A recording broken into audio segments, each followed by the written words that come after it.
بگو معرفی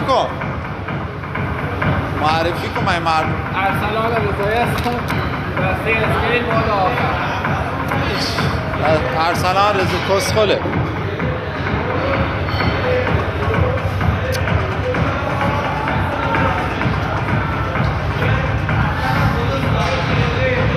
کیلو بعد حقیقت بیا وی میری کجا؟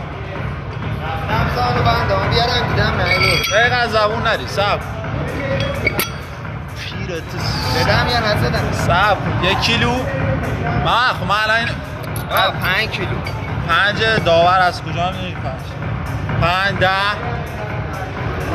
کیلو 20 10 612 کیلو بده 1 کیلو رو بکن توش آقا این 100 نه ماما سلام هیچی درست نه 2.5 نمیذار ارسم بیا اینو چفتش 1 5 10 20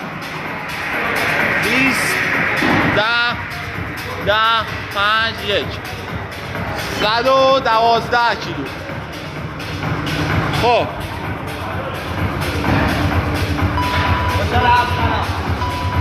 ولی اصلا حرف نزن با این ولش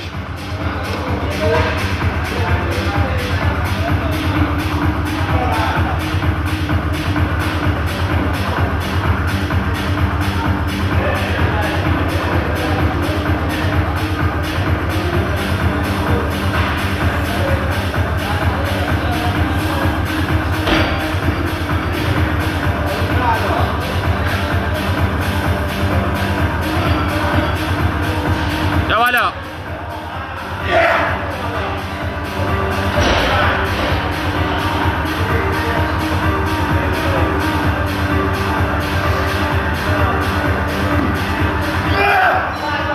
بگیرش صاف شد خوبه آلی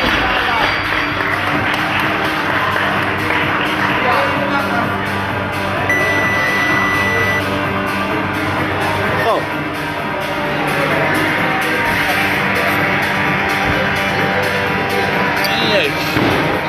این 5 این 10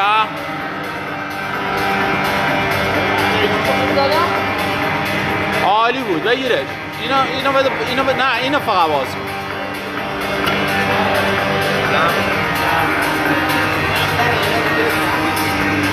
112 100 شد